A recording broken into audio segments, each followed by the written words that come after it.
ওকে, তো good evening সবাইকে আবারও। তো আমরা আছি চতুর্থ সপ্তাহের পড়াতে। গতদিন আমরা লর্ড বায়রনের ডন জুয়ান নিয়ে কিছু আলোচনা করেছিলাম এবং সেখানে তোমাদের ব্রিফ বা শর্ট কোশ্চেন নিয়ে কিছু কথা হয়েছিল। তারপরও যদি আজকে বা তোমরা সেদিন হয়তো বা পড়েছিলে এখানে জানি না, যদি পড়ে থাকো তাহলে আগে প্রথমে লর্ড বায়রনের যে কোশ্চেনগুলো আছে সেগুলো নিয়ে আমরা একটু আলোচনা করতে পারি। তো প্রথমে আমরা শর্ট কোশ্চেন নিয়ে একটু, যদি কারো সমস্যা থাকে সেটা নিয়ে আমরা কিছু সময় দিতে পারি। তো সবাই হাত তোলো, যাদের শর্ট কোশ্চেন নিয়ে প্রবলেম আছে তারা একটু হাত তুলবা। পড়ার পর যদি কারো সমস্যা থেকে থাকে।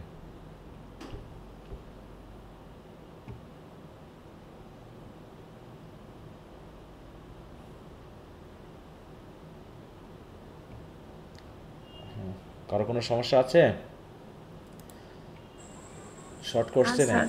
আচ্ছা, তাহলে এরপর ব্রড কোশ্চেনে যদি সমস্যা থাকে, ব্রডে।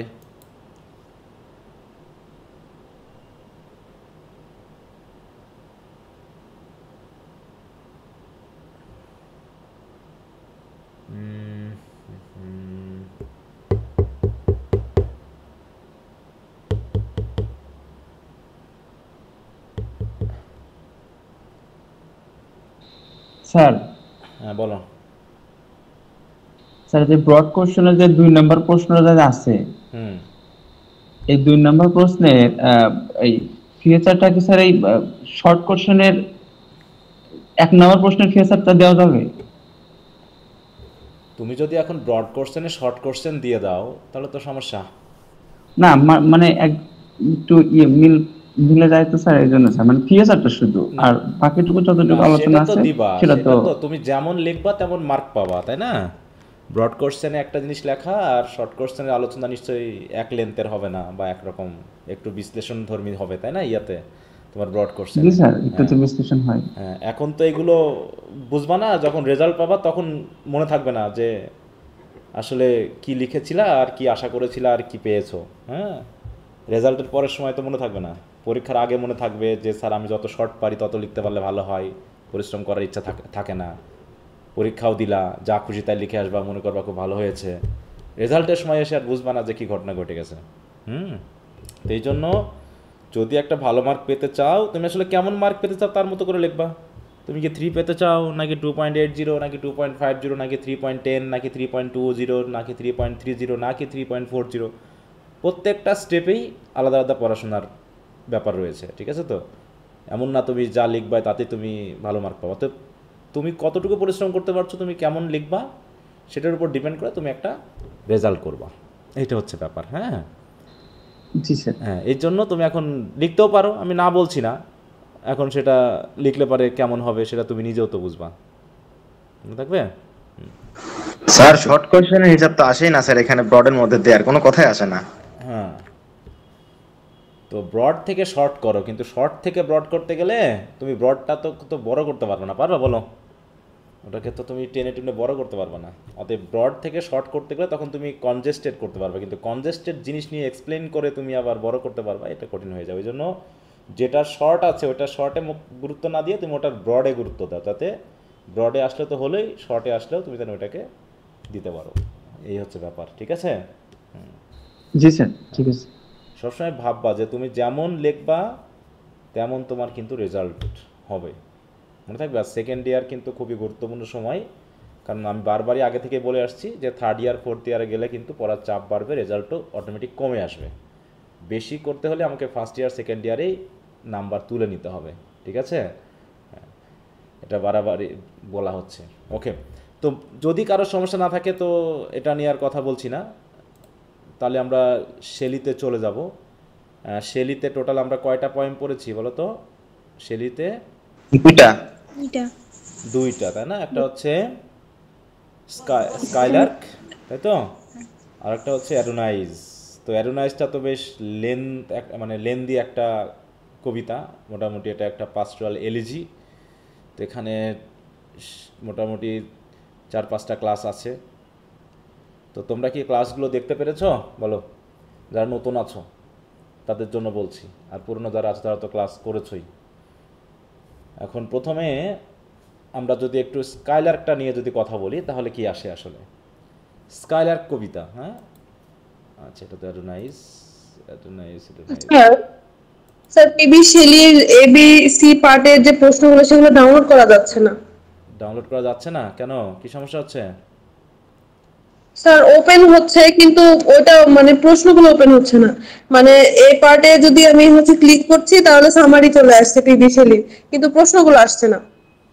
এখানে না তো তো এরকম তো হওয়ার কথা না, আমি তো বের করে আনছি, সবগুলো বের হইছে। মানে এটা এক একজন আর মোবাইলের ইয়ার উপর মনে হয় ডিপেন্ড করে। হয়তো আপডেট নাই ফোনে, আমার এখানে তো অ্যাপসে সব আপডেট কিছু ঠিকই আছে, ঠিক আছে, কারণ এই যে এখানে তুমি ওপেন করলে তো ওটাই আসছে ওপেন হয়ে। কারো কারো ফোনে আবার দেখছি সমস্যাও হচ্ছে, এটা আসলে ফোন ভিত্তিক, এটা নির্ভর করছে, ঠিক আছে। হ্যাঁ, যদি এরকমটা কারো স্যার হয়ে থাকে সেটা পিসিতে বা ল্যাপটপেও তো স্যার আসে না। বুঝলাম না, বলো। হুম, মানে স্যার ওই যে রোমান্টিক এজ দেন আরো কয়েকটাতে ক্লিক করার পরে আপনি যে পিডিএফ গুলা দিচ্ছেন কোয়েশ্চেনের ওগুলার ভিডিও আসে স্যার। আচ্ছা, আমি তো বললাম যে সমস্যাটা যদি আমার এখান থেকে হতো তাহলে সবারই হতো সমস্যা, একই সমস্যা। যেহেতু কারো সমস্যা হচ্ছে কারো হচ্ছে না, তাহলে তো সমস্যাটা এখান থেকে না, আমার এখান থেকে না, তাহলে তোমাদের ফোনে বা ওইরকম কোনো সমস্যা, তো সেক্ষেত্রে তোমাদের স্যার যেহেতু এটা হচ্ছে গুগল ক্লাসরুমের প্রবলেম স্যার। হ্যাঁ। এটা হচ্ছে আমি দেখছি এরকম মাঝে মাঝে হয়, যখন এই অ্যাপের কোনো নতুন আপডেট আসে ওই আপডেটটা ইনরোল না করলে তখনই দেখা যায় এই ধরনের প্রবলেমগুলো ফেস করতে হয়। একটা নতুন আপডেট আসে, এটা আপডেট করে নিলে যারা ফোনে ইউজ করতেছে তাদের এটা ফিক্স হয়ে যাবে আশা করা যায়। আমি তো ইউজ করছি, আমার এখানে তো কখনো এরকম সমস্যা হয়নি, এখন জানি না কার কোনটায় সমস্যা। যদি এরকম কারো সমস্যা হয়ে থাকে সেটা তোমাদের তো ওপেন গ্রুপ করাই আছে, সেখানে তোমরা একজন আরেকজনকে মেসেজ দিবে, নিয়ে নিবা, কারণ এগুলো তো কপি করে নিয়ে যাওয়া যায়, তাই না। অতএব সমস্যা হতেই পারে, সমস্যা থাকতেই পারে, তার সমাধানের জন্য তো তোমাদের ওপেন গ্রুপ করা হয়েছে। আর তোমাদের ওপেন গ্রুপের একটা ব্যাপার হলো তোমরা কেমন জানি একটু মানে হেল্পফুল না, মানে মানে আমাদের জাতীয় বিশ্ববিদ্যালয়ের ছেলেমেয়েরা জানি না কেমন জানি একটু, বাংলা কথায় বলবো কি না, একটু কঞ্জুস টাইপের। হ্যাঁ, এটা বাংলাতে বললাম আমি কথাটা, মানে একজন আরেকজনকে হেল্প একদম করার জন্য right. যে একটু বেশ উঠে পড়ে লাগবো, একটু সবাইকে নিয়ে কাজ করব, এই বোধটা যেন আমাদের ভিতরে খুব একটা থাকে না। হ্যাঁ, আমাকেই কাজ করতে হয় কিছু কিছু ক্ষেত্রে দেখছি। তাহলে ওপেন গ্রুপ করে আমার লাভ কি বলো, কোনো লাভ আছে? হ্যাঁ, লাভ আছে বলো, যদি আমাকেই হেল্প করতে হয় তাহলে ওপেন গ্রুপ করে কি লাভ? শুধু ওই হাই হ্যালো করার জন্য বলো?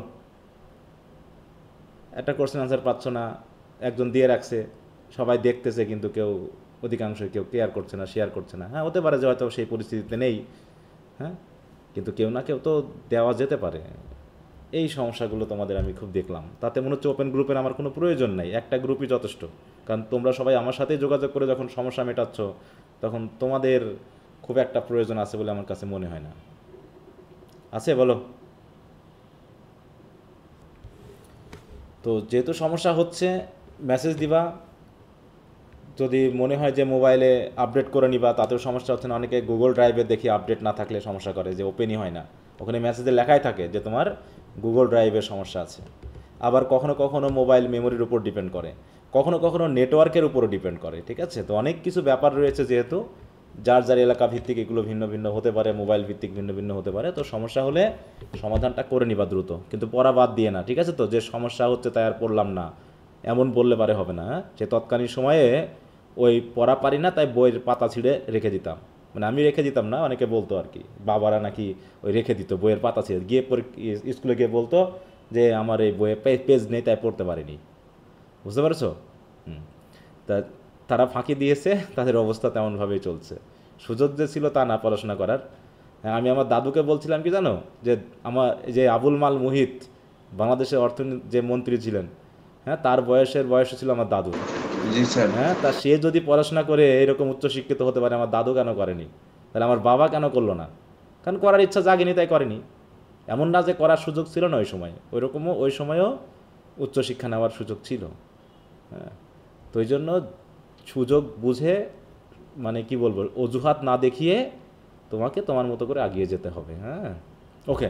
তো যাক, আমরা তাহলে অ্যারোনাইস এই টু স্কাইলার্ক এই কবিতাটা নিয়ে একটু কথা বলি।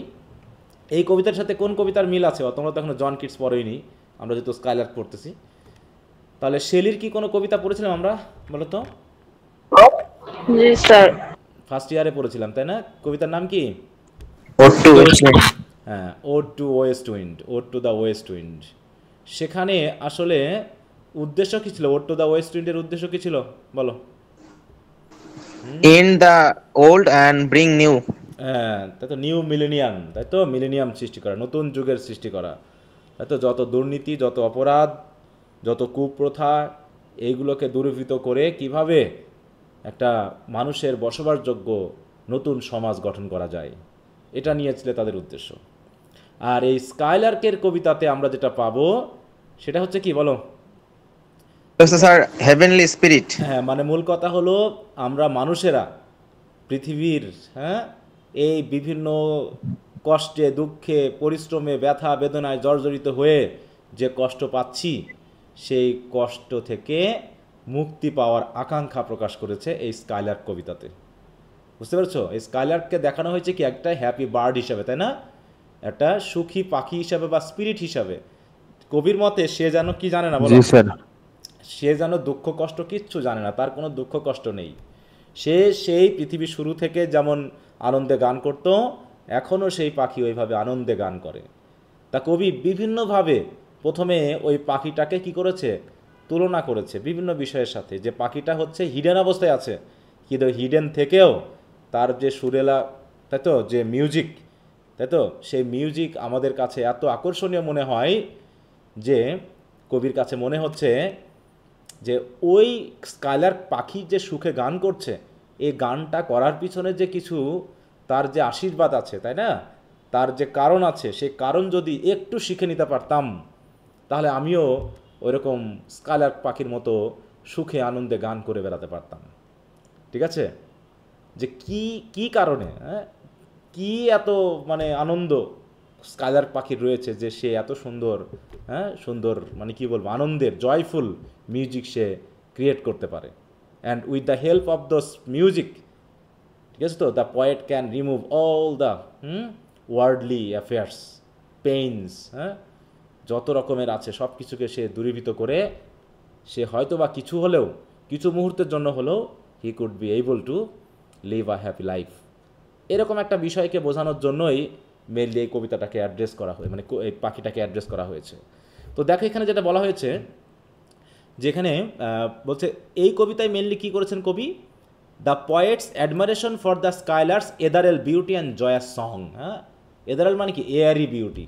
কারণ কি, সে তো আর এই মাটিতে থাকে না, সে থাকে আকাশে বাতাসে, হ্যাঁ, উড়ে উড়ে গান করছে। কবির মতে কি, সে উড়েছে আর গান করছে না, কি উৎফুল্লভাবে সে আছে। এই তার এই এক্সাইটমেন্ট, হ্যাঁ, তার যে মানে কি কী বলে, উৎফুল্ল ভাব, without any disappointment, without any pain, হ্যাঁ, সে কীভাবে চলছে, এটাই কবির যেন লক্ষ্যবস্তু। The skylark for Shelley represents an ideal of unbounded happiness. দেখো, হ্যাঁ, অসীম সুখ বা আনন্দকে নির্দেশ করা হয়েছে আর্টিস্টিক ইন্সপিরেশন, যেটা কি transcending human experience of sorrow and imperfection. হ্যাঁ, যে ইন্সপিরেশন, যে আর্টিস্টিক ইন্সপিরেশন বা হ্যাপিনেসে হিউম্যান কোনো সরো বা ইমপারফেকশন ওর সাথে যেন রিলেটেড নেই, মানে ট্রান্সেন্ড করে গেছে, পেরিয়ে গেছে। যে মানুষের যেমন দুঃখ কষ্ট আছে, মানুষের যেমন ব্যথা বেদনা আছে, এই জিনিসগুলো যেন এই স্কাইলার্ক পাখি যেন জানেই না, বা ওকে যেন এই দুঃখ কষ্ট স্পর্শই করতে পারে না। হ্যাঁ, এই কারণেই কবি কী করেছেন, একটা সিম্বলিক ক্যারেক্টার হিসেবে দেখো, হ্যাঁ, the skylark symbolic role as a creature of pure untainted bliss, comparing its song to a variety of beautiful phenomena and finally expressing his longing to learn from its joy. হ্যাঁ, যে কবি শিখতে চাচ্ছে যে এত আনন্দ তুমি কই পাও, কোথায় এর সোর্স। আমরা যেমন কবিতা পড়েছিলাম না উইলিয়াম ব্লেকের দ্য টাইগার কবিতাটা, যে টাইগারকে তৈরি করার জন্য সেই যে আগুন, তাই তো, সেই যে স্ট্রেংথ, সেগুলো গড কোথা থেকে এনেছিলেন, সে সোর্সটা কোথায়। ঠিক ওরকমভাবে এই যে পাখিটা এত সুন্দর গান করতে পারে, হ্যাঁ, যে গানের ভিতরে কোনো দুঃখ মিশ্রিত নেই, হ্যাঁ, সেই গানের সোর্সটা কোথায়। তাই কবি জানতে চাচ্ছে যে এত সুন্দর গান সে কীভাবে করতে পারে, আমার সেই সোর্সটা যদি পাখিটা আমাকে একটু শিখিয়ে দিত, তাহলে আমিও সুখে তার সাথে গান করতে পারতাম। ঠিক অনেকটা ওয়েস্ট উইন্ডের মতো না? ওয়েস্ট উইন্ডকে বলছিল না যে তোমার শক্তি আমাকে যদি কিছুটা ধার দিতা, তাহলে হয়তো আমি তোমার মতো, ঠিক আছে তো, একটা পরিবর্তন আনতে পারতাম না সব কিছুতে। কিন্তু কবি কী করছে এখন? কবি এখন পৃথিবীর, তাই তো, বিভিন্ন মানে কি বলবো, ব্যথা বেদনা দ্বারা জর্জরিত হয়ে একদম ব্লিড করতেছে। হ্যাঁ, ক্ষতবিক্ষত হচ্ছে, এই জন্য সে এই পাখিটার সাহায্য চাচ্ছে। এখানকার লাইন খুবই ইম্পর্টেন্ট একটা লাইন বলেছিলাম, সেই লাইনটা কোনটা মনে আছে? হ্যাঁ, এই কবিতার একটা লাইন আছে, দেখি কে বলতে পারে। লাস্ট লাইনটা? না, লাস্ট লাইন না। Our sweetest songs are those that tells us the saddest thought, নাকি? মানে মানুষের ক্ষেত্রে দুঃখটাই যেন, দুঃখে ভরা গানই যেন সবচেয়ে হচ্ছে মধুর গান। মানে আমাদের জীবনটাই দুঃখে ভরা, দুঃখ ছাড়া তো আমরা কখনো সেই মর্মস্পর্শী বিষয়গুলো দেখতে পাই না। হার্ট টাচিং বিষয় কখনো আমরা আনন্দের ভিতরে পাই না। আমরা হার্ট টাচিং বিষয়টা মেনলি বলো, আমাদের ট্র্যাজেডিতে আমরা বেশি আনন্দ পাই। মানে সিনেমা নাটক কি ট্র্যাজেডি দেখে আমরা বেশি আনন্দ পাই না কমেডি, কোনটা বলো তো? হেভি হয়েছে সিনেমাটা, বলি কোনটা দেখে? কোনো হাসিটা বলো, হাসিটারটা সিনেমা কমেডি স্যার। হ্যাঁ কমেডি, কমেডি ট্র্যাজেডি স্যার। হ্যাঁ কমিক সিনেমা দেখে তোমরা খুব মজা পাও, হ্যাঁ বলো, নাকি ট্র্যাজেডি বলো?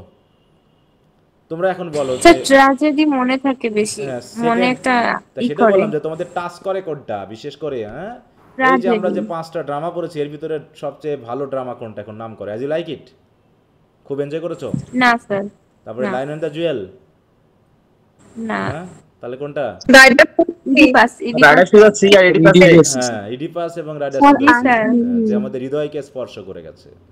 তাই দুঃখের জিনিস, কষ্টের জিনিসই আমাদের কাছে যেন বেশি আকর্ষণীয়। হ্যাঁ, এই যে বলতে না যে পিটি অ্যান্ড ফেয়ার, এখানে কি হচ্ছে? পারগেশন হচ্ছে। এটা হচ্ছে কি ট্র্যাজিক প্লেজার বলা হয়, তাই না? ট্র্যাজিক প্লেজার আমরা পাই। এটা হয়তো বা দুঃখ, কিন্তু এই দুঃখটাকে কবি প্লেজার বলে চালাচ্ছেন, সেটাকে বলা হচ্ছে ট্র্যাজিক প্লেজার। আমরা ট্র্যাজেডি দেখে বা দুঃখের গান শুনে, দুঃখের কবিতা পড়ে, দুঃখের গল্প পড়ে আমরা এক ধরনের ট্র্যাজিক প্লেজার পাই। তো যাই হোক, তাই বলছে এখানে স্কাইলারকে বিভিন্নভাবে বর্ণনা করা হয়েছে। তো আমরা এগুলো পড়ছি না, আমরা একটু যদি থিমেটিক আইডিয়াতে একটু যাই ভেতর, এই যে থিমেটিক অ্যানালাইসিসে আমরা একটু যাই, কারণ কবিতাটা তোমরা পড়লেই সব পেয়ে যাবা, অথচ ওগুলো আলোচনা করি না। দেখো এখানে কি বিষয় নিয়ে আসলে তিনি আলোচনা করেছেন, থিমটা কি, এটাই টোটালি একটা সিম্বলিক ব্যাপার। হ্যাঁ, তারপরে দেখো যে by addressing the skylark a bird that is both a real and symbolic, তাই না? Shelley meditates on the nature of pure spontaneous delight. হ্যাঁ, একদম পিওর ডিলাইট বা স্পন্টেনাস ডিলাইট, যে আনন্দের ভিতরে কোনো রকম বাধা নেই, কোনো রকম বিপত্তি নেই, কোনো কষ্ট নেই, যেটা, এবং তিনি কন্ট্রাস্ট করেছেন। হ্যাঁ, the contrast between human imperfection and the bird's divine freedom. প্রথমে হচ্ছে the theme of joy and ecstasy.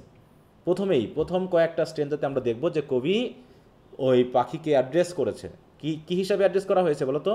তাকে বলো ব্লাইথ স্পিরিট হিসাবে, নাকি? তাকে একটা স্পিরিটের সাথে তুলনা করা হয়েছে, এবং দেখানো হয়েছে সে যেন গান করছে সেটা কেমন?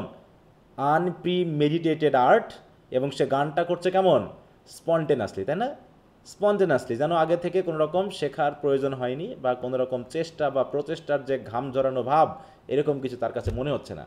মানে সে যেন আনন্দেরই তৈরি, আনন্দই যেন তার একমাত্র উৎস, তার হ্যাপিনেসের। তারপরে দেখো, at the heart of the poem lies the theme of unbounded joy. Shelley marvels at skylark song and he describe as a flood of rapture. Flood of rapture মানে আনন্দের বন্যা, surpassing all human music and emotion. The bird's happiness is spontaneous, untainted and continuous. অন্যদিকে unlike human beings, হ্যাঁ, who enjoy joy in fleeting moments or alongside sorrow. কারণ মানুষরা যদি বা আনন্দ করছে 10 মিনিটের জন্য, তার দুঃখই থাকতেছে 1 ঘন্টা, নাকি?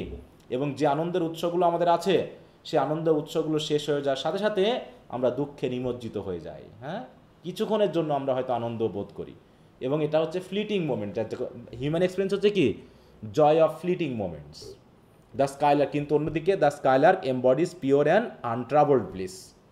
Shelley repeatedly contrast the skylark ecstasy with human limitation. হ্যাঁ, আমাদের রয়েছে মানে লিমিটেশন। কেমন লিমিটেশন? যে আমরা যখন কারোর সাথে বসে গল্প করি, তখন আমাদের অধিকাংশ গল্প কিসের হয় বলো? আনন্দের না দুঃখের? বলো, দুঃখের গল্প হয়। কারণ কি? আমরা এদিক ওদিক তাকাতাকি করি, আর খুঁজে খুঁজে আমাদের ঘাটতি তাকে খুঁজে পাই, আর ওই ঘাটতি নিয়ে আমরা কি করি? Pine for what is not. মানে আমাদের যা আছে তা নিয়ে আমরা আনন্দ পাই না, বরং আমাদের যা নাই সেটা দেখে আমরা কষ্ট পাই। ঠিক আছে তো? অতএব আমরা কখনো ফুলি কোনো মানে কি জয় আমরা কি করতে পারি না, এক্সপিরিয়েন্স করতে পারি না। কারণ কি, আমাদের যতই থাকুক, আমাদের যা আছে আমরা তা নিয়ে খুশি হচ্ছি না, বরং আমাদের যা নাই তাই নিয়ে আমরা কি করছি, কষ্ট পাচ্ছি। তাই বলছে he observe that human can not enjoy the present fully as our laughter and songs are inevitably mixed with pain, regret and longing. মানে আমাদের হাসির ভিতরেও এক ধরনের যেন দুঃখ লুকিয়ে আছে। Similarly while we may celebrate love আর ভিক্টরি, আমরা যখন কোনো খেলায় আনন্দ অর্জন করি, আমরা যখন কোনো সংগ্রামে বিজয় অর্জন করি, তখন আমরা এক ধরনের আনন্দ পাই, কিন্তু সেই আনন্দের মধ্যেও যেন দুঃখ লুকিয়ে আছে। হ্যাঁ, এই আনন্দগুলো যেন পারফেক্ট না।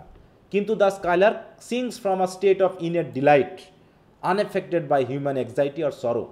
মানে মানুষের যে দুঃখ কষ্ট যেমন, এইগুলো যেন ওই পাখির নাই। ঠিক আছে তো, এইভাবে পাখিটাকে কী হিসাবে দেখানো হয়েছে, জয়ফুল এবং এক্সট্যাটিক একটা স্পিরিট হিসাবে দেখানো হয়েছে, যে শুধুমাত্র যেন আনন্দই অনুভব করতে পারে, তার কাছে যেন দুঃখ বলে কিছু নাই। তারপরে কি, the theme of nature as inspiration, এবং ultimately this bird is a symbol of nature because the bird is related to nature as we saw in the poem Rime of the Ancient Mariner. হ্যাঁ, the albatross symbolizes nature. হ্যাঁ, nature আর spirit. If you do harm to nature, nature will punish you, তাই না? But if you seek inspiration, if you seek blessing, if you sick happiness through nature, you will get that. William Wordsworth says this, S.T. Coleridge says this. Then মানে every romantic poet has said that nature is the source of কি blessing, enjoyment. Even Wordsworth, I wander lonely as a cloud, কি করেছে সেখানে তিনি কি বলেছেন, যে daffodil ফুল কি করছে, the daffodil flowers are the source of a blessing of happy moment, which actually comes or return our mind in our inner mind or inner eye, and then all our sorrows are removed. তখন কি হয়, unbounded joy we can feel, আমরা তখন feel করতে পারি এগুলো। তো এইভাবে দেখানো হচ্ছে বিষয়টা। হ্যাঁ, তাই বলছি দেখো, Shelley's ode is also a meditation on the inspirational power of nature. আমাদের কোন দুইজন কবি ওড লিখেছেন বেশিরভাগই বলেন তো? স্যার ওয়াটসঅ্যাপ আর হচ্ছে John Keats. John Keats. Wordsworth খুব একটা লেখেনি, শেলি লিখছেন মেইনলি। ঠিক আছে তো, হ্যাঁ, শেলি এবং জন কিটস এই দুইজনই হচ্ছে ওড লিখেছেন বেশি। হ্যাঁ, অন্যরাও দু একজন লিখেছে, কিন্তু মানে mainly John Keats is famous for his odes, as Shakespeare is famous for his plays. ঠিক আছে তো, ঠিক একইভাবে তেমনিভাবে George Bernard Shaw is famous for his plays. নভেলের জন্য ফেমাস কে বলতে পারবা ইংলিশ সাহিত্যে?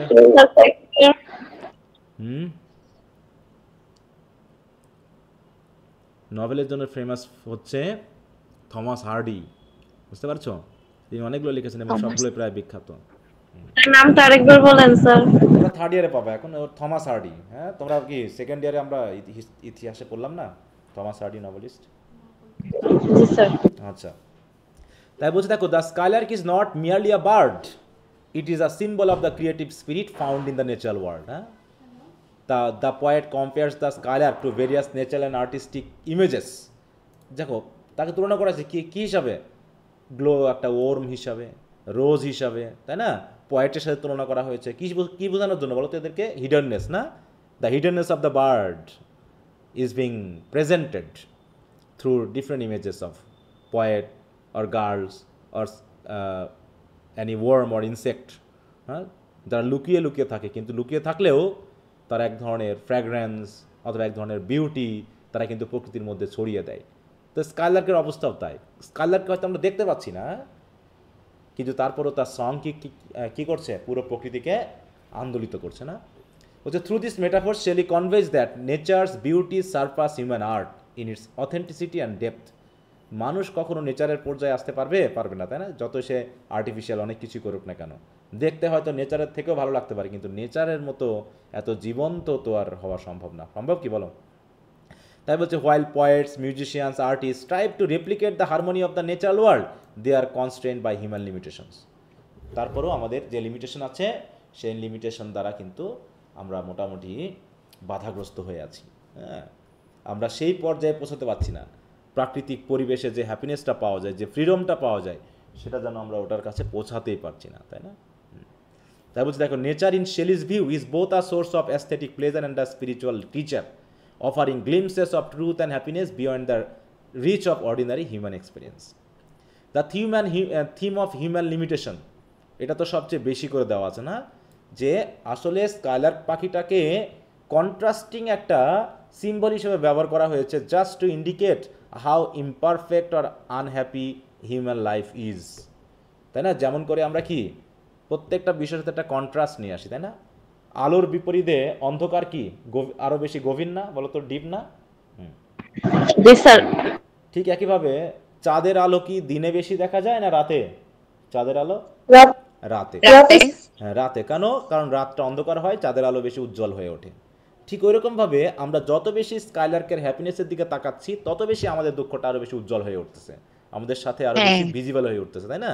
তো দেখানোর জন্য যে আমরা কতখানি অসুখী, তাই বুঝতে দেখো এই জায়গায় বিশেষ করে, হ্যাঁ, যে the poet also reflects on emotional limitations. Human are inevitably affected by negative emotions such as hate, pride, fear, sorrow ইত্যাদি ইত্যাদি।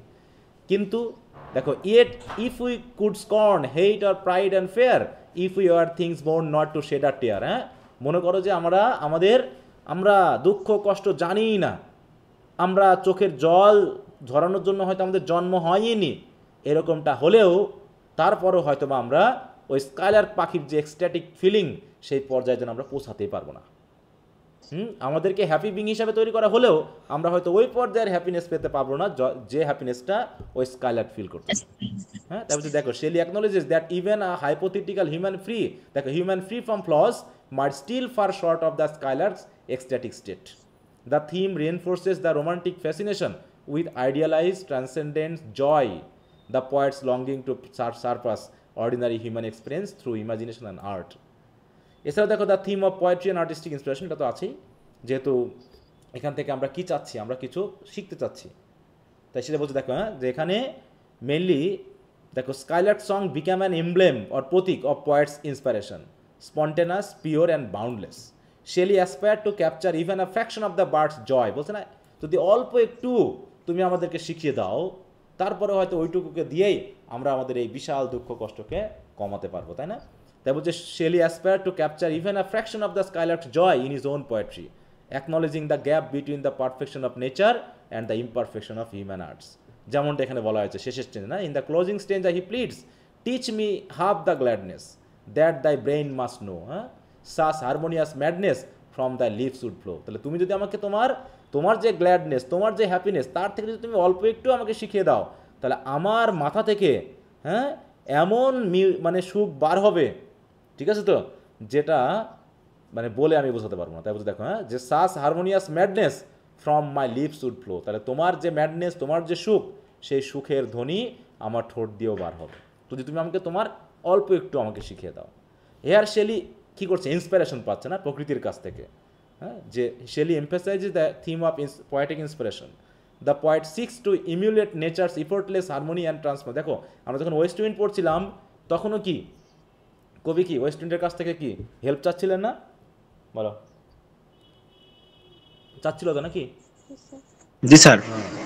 যে তুমি আমাকে একটু হেল্প করো, তুমি যদি আমাকে হেল্প করো, তোমার এই যে হ্যাঁ, তুমি আমাকে পাতার মতো করে উড়িয়ে নিয়ে যাও, তুমি ওয়েভের মতো করে আমাকে তাড়িয়ে নিয়ে যাও, তুমি মেঘের মতো করে আমাকে চুরমার করে দাও, হ্যাঁ, বা ওই শক্তি তুমি আমাকে দাও, ওই শক্তিটুকু পেলেই আমি মোটামুটি পৃথিবীতে একটা বড় ধরনের পরিবর্তন এনে দিতে পারবো। এখানে সেটা দেখানো হয়েছে।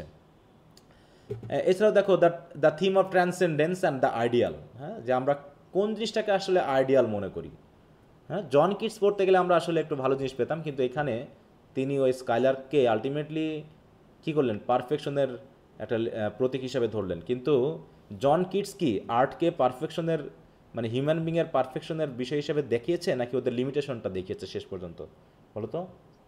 লিমিটেশন দেখিয়েছে শেষ পর্যন্ত, একটা কনসোলেশন দিয়েছে। হ্যাঁ, যে অন্তত আমরা দুঃখ কষ্ট পাই আর যা পাই, আমরা তো মানুষ নাকি, আমরা কখনো ওই ইমাজিনারি ওয়ার্ল্ডে থাকতে পারবো না, ঠিক আছে তো?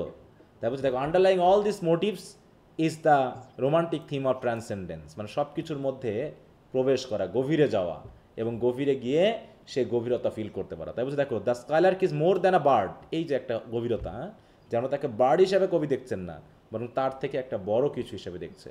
ইট is a symbol of idealize consciousness, joy and creativity. Shelley portrays it as an untroubled by earthly suffering, হ্যাঁ, যেন স্কাইলার্ক পাখি পৃথিবীর যেন কোনো ট্রাবল সে জানেই না, বোঝেই না। Unaffected by human concern and capable of perceiving truth deeper than humans can comprehend, যেটা এখানে লাইনের মাধ্যমে বলেছে, waking or asleep thou of death must deem things more true and deep than we mortals dream. যেন তুমি waking থাকো আর অ্যাজলিপে থাকো, thou of death must deem things more true and deep than we mortals dream. যে মৃত্যুকে আমরা কতটুকু বা বোধ করতে পারি, মৃত্যুর সৌন্দর্য, হ্যাঁ, মৃত্যুর যে পারফেকশন সেটা হয়তো তুমি ফিল করতে পারো, এই জন্য তোমার যেন কোনো দুঃখ নেই। কারণ কি, মরলেও তোমার দুঃখ নেই, বাঁচলেও দুঃখ নেই, এই জন্য তুমি কখনো দুঃখ পাও না। আর আমরা কি মৃত্যুকে কী হিসাবে দেখি বলো, ভয়ানক না? বলো, হ্যাঁ, ভয়ানক কিছু হিসাবে দেখি বলেই আমরা মরতে ভয় পাই, আর যত দুঃখ আমাদের ওই মর্টালিটিতে, ঠিক আছে তো? কিন্তু বার্ড এটা নিয়ে ভাবে না।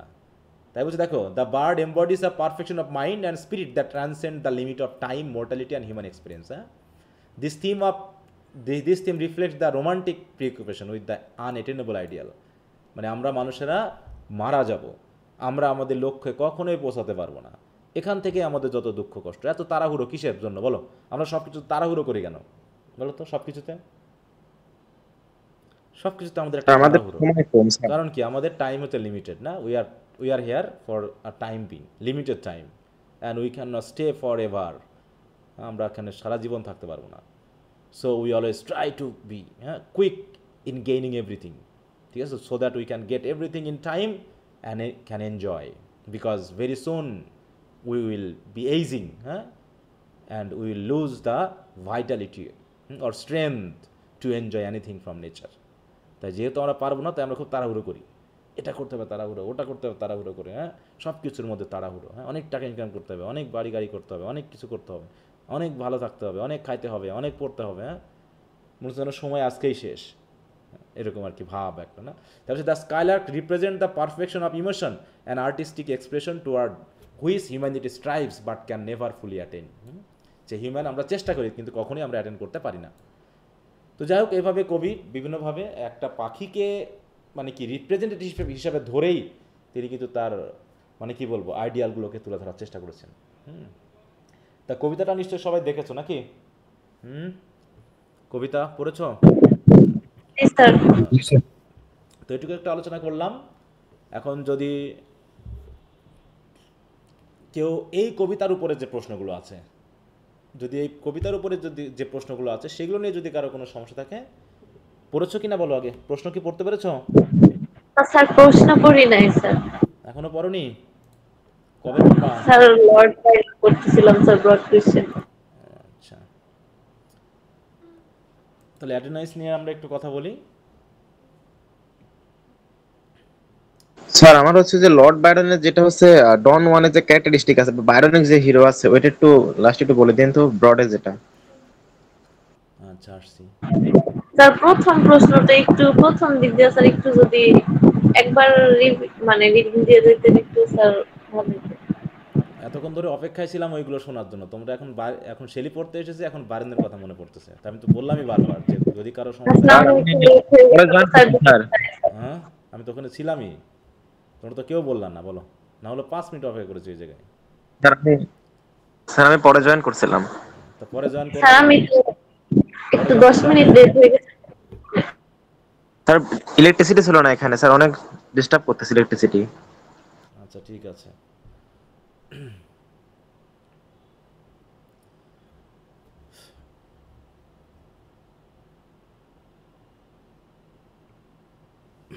তোমরা পড়ো না, এই জন্যই সমস্যা।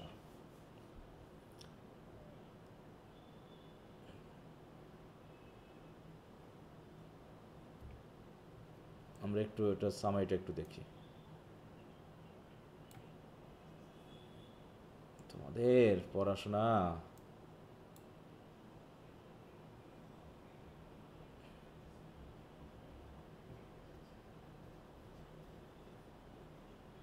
আচ্ছা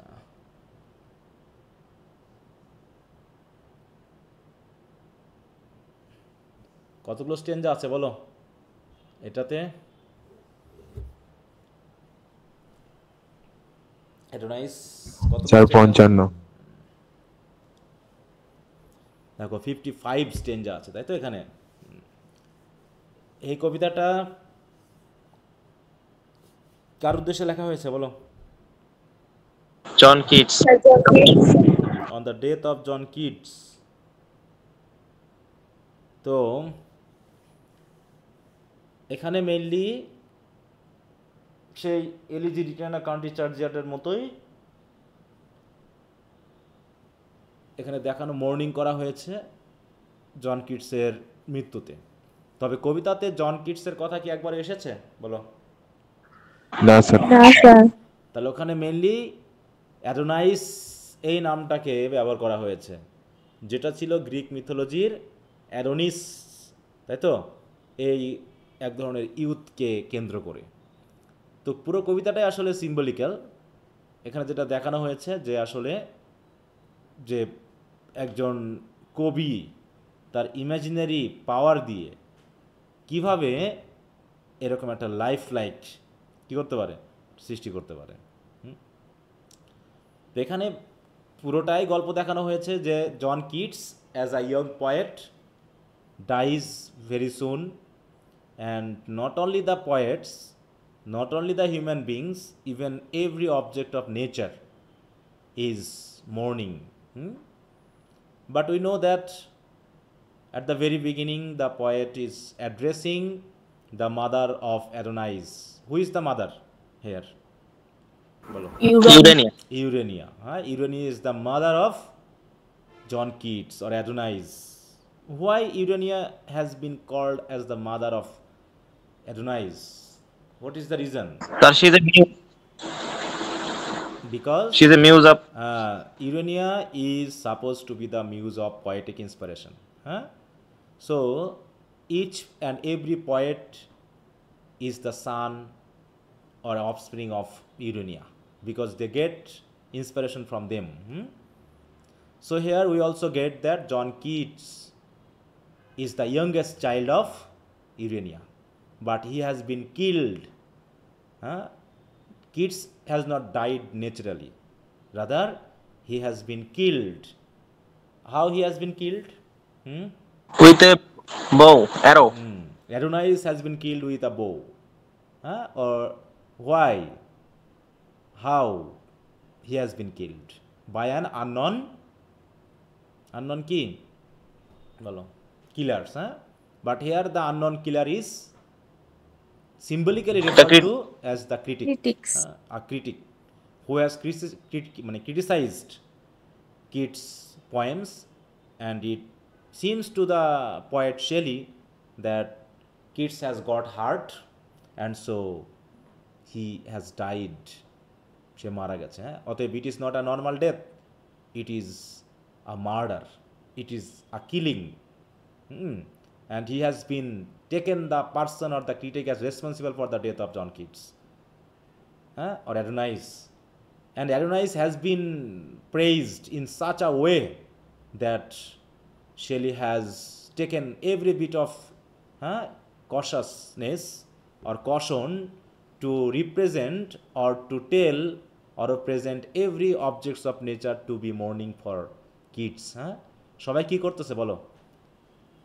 সান, মুন, স্টার্স থেকে শুরু করে মানে কি sea, river, bird, flowers, even the poets, everything and every one is mourning for kids.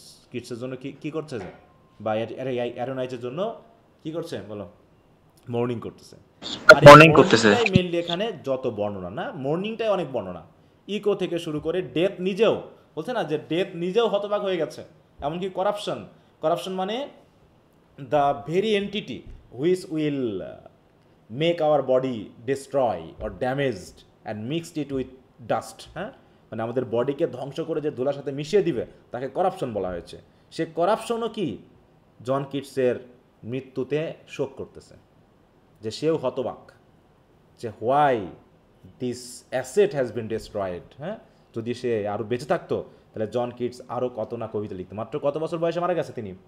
বলো 25 তাহলে আমার বয়সই হচ্ছে কত, তোমাদের বয়স কত বলো? আর আমাদের 20 21 হ্যাঁ 21 22 20 21 যাই হোক, আমার হচ্ছে মনে করো 40। তাহলে দেখো আমি কিছুই করতে পারলাম না, সে 21 25 26 বছরেই যা লিখে গেছে তা আমাদের পড়তে গেলে দাঁত ভেঙে যাচ্ছে নাকি? হ্যাঁ জি স্যার, আমি এটা ভাবি মাঝে মাঝে স্যার, এই 25 বছর বয়সের মধ্যে এত কিছু কিভাবে লিখছে। হ্যাঁ তাহলে চিন্তা করো, they are completely exceptional being, হ্যাঁ human being, they have the power to think. আমরা 25 পার হয়ে যাবো অথচ কিছুই করতে পারিনি। হ্যাঁ হ্যাঁ হ্যাঁ, তো আমরা এক পরীক্ষার রেজাল্ট করতে গিয়ে আমরা হতবাক হয়ে যাচ্ছি নাকি? আর এরা সেগুলো লিখে গেছে। যাই হোক, তাই বলছে প্রথমে আছে invocation and opening lamentation. Here the poet is representing that everything of nature is lamenting for Keats, and Shelley or the poet is calling the mother of John Keats Urania. Urania কি করছে? ইউরেনিয়া এখন স্বর্গে বসে কি করছে? ইকোদের মধ্যে বসে সে এখন এনজয় করতেছে। তার যে ছেলে মারা গেছে সেটা যেন তার খেয়ালই নাই নাকি? তাই শেলি যেন সেই ইউরেনিয়াকে কি করছে? ডাকছেন, ডেকে কি করছেন? মর্ন করতে বলছেন। কিন্তু একই সাথে শেলি আবার কি মর্ন করতে বলেছে? শেষের দিকে কি বলেছে? মর্ন করতে বলেছে নাকি মর্ন করতে নিষেধ করেছে? নিষেধ করেছে। প্রথম দিকে মর্ন করতে বলছে যে সবাই আসো, এই যে বলছে না, the poem opens with a solemn invocation in which Shelley calls upon the mourners to gather and lament the death of Keats. যে ল্যামেন্ট করতে বলছে সবাইকে, ঠিক আছে তো? কিন্তু শেষের দিকে বলছে না, কিডস তো মারা যায়নি, তাই তো? কারণ he has got the eternity with the death. মৃত্যুর সাথে সাথে আসলে মৃত্যুর মাধ্যম দিয়ে সে ইটার্নিটি পেয়েছে। And nothing of this world, no pain, ঠিক আছে তো, নো নাথিং, নো র্যাশনেস, তাই তো? Nothing will be able to touch John Keats. কিডসকে কেউ টাচ করতে পারবে না। So he has got that place where there will be eternity. হ্যাঁ, আর কিডস সেটা পেয়ে গেছে। অতএব এখানে আর মানে পরে শেষের দিকে আমাদের বলবে। তারপরে দেখো নেচার ইটসেলফ, এখানে যেটা বলছে, nature itself is depicted as mourning Keats death with flowing rivers, forest, mountains, হ্যাঁ, reflecting the sorrow of the world. সবাই যেন সরো করছে। এবং বলছে কি, the poet mourns not only the individual but the potential brilliance and that society and posterity have been denied. Shelley elevated diction, musical area, ওগুলো দরকার নেই, ওগুলো তেমনি। তো যাই হোক, তাই বলছে কি সবাই, এবং বলছে ইনএভিটেবিলিটি অফ ডেথ। ডেথ কি আমাদের কাছে কি আসবেই, তাই না? ডেথ ছাড়া কি আমরা চলতে পারবো? ডেথ কি আমরা এড়াতে পারবো বলো তো? Death is inevitable. হ্যাঁ, তো ডেথ যেহেতু inevitable, so we are not able to avoid it. So we have to কি করতে হবে? Accept it. আমাদেরকে এটা অ্যাকসেপ্ট করতে হবে। কিন্তু মূল কথা হলো, অল্প বয়সে ডেথ হলো তো আমরা অ্যাকসেপ্ট করতে পারি না। বলছি, in this stranger Shelley meditates on the inevitability and impartiality of death. He portrays death as a natural and inescapable force which like a cosmic জাজ cut down both the young and old without discrimination. Kids, though full of promise and talent, had succumbed to mortality's inescapable law. Shelley underscores the tragic irony of death, striking those who have the greatest potential. এরকম অনেক মানুষ আছে যারা অল্প বয়সে মারা যায়, তাই না? বলছি কি, death though inevitable can not destroy the essence of the poet. কারণ কি, সে যে পিছনে যাদেরকে রেখে গেছে তারা আবার এটাকে কন্টিনিউয়াসলি চালাবে। তাই বলছে, this stanza establish one of the poem central theme, the tension between temporal mortality and artistic immortality.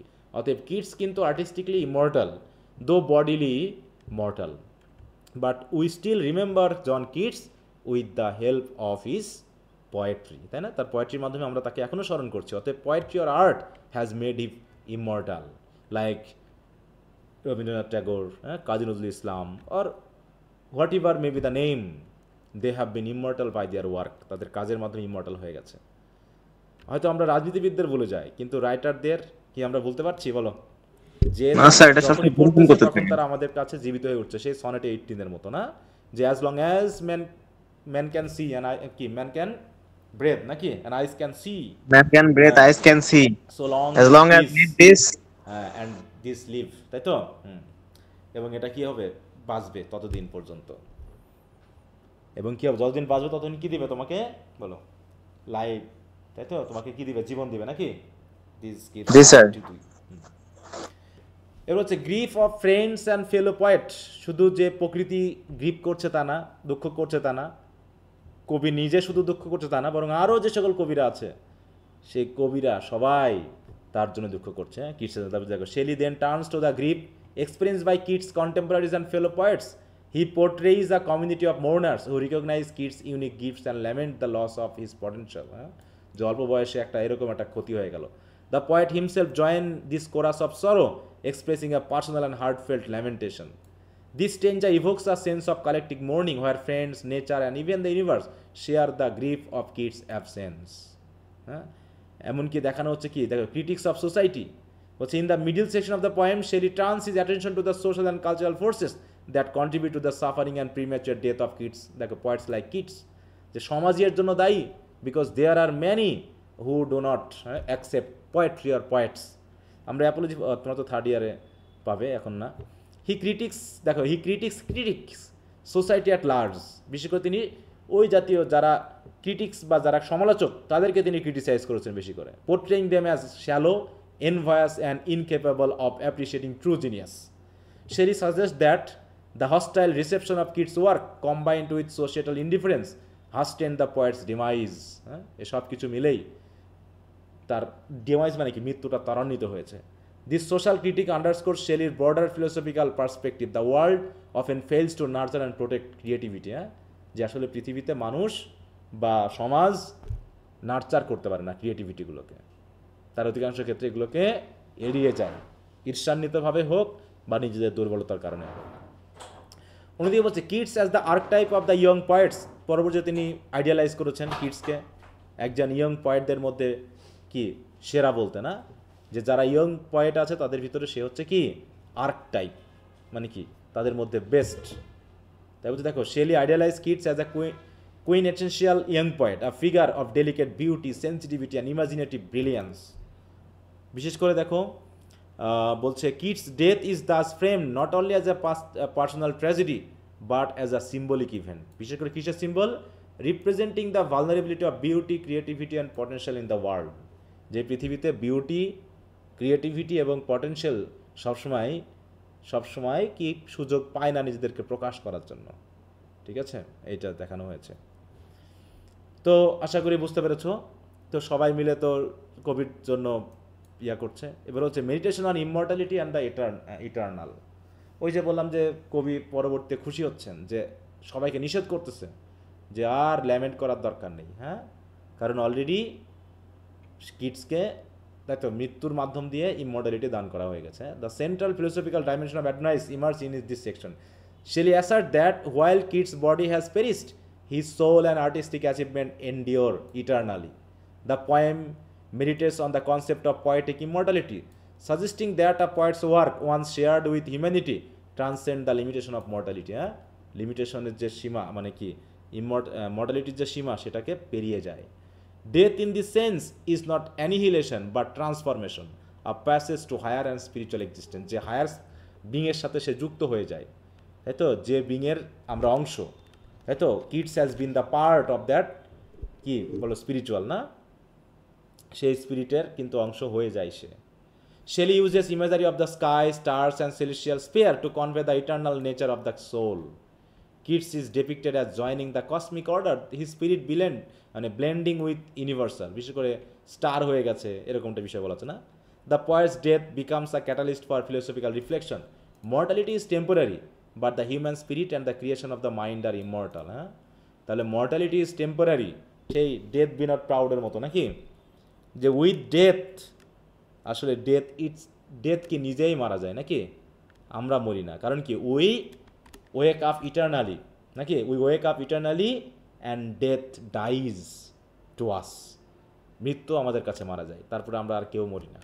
অতএব মৃত্যু অত বেশি পাওয়ারফুল না, রাদার ইট ইজ দ্য কি বলবো একটা কি বলবো machine or tools for transformation, যাতে আমরা ইটারনালি জেগে থাকি।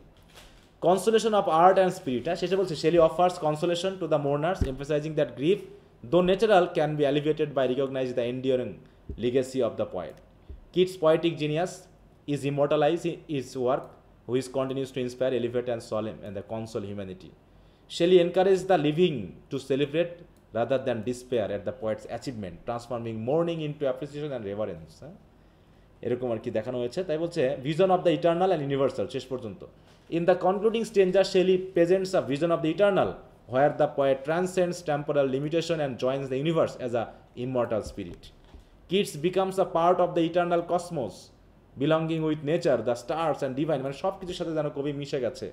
The poem ends on a note of transcendence, emphasizing the continuity of life, art and spirit beyond death. যে হয়তো কিডস মারা গেছে, কিন্তু কবিতা কি বন্ধ হয়ে যাবে? বলো, পোয়েট্রি লেখা কি বন্ধ হবে? সাহিত্য কি বন্ধ হয়ে যাবে? হ্যাঁ, বরং with double force it will continue.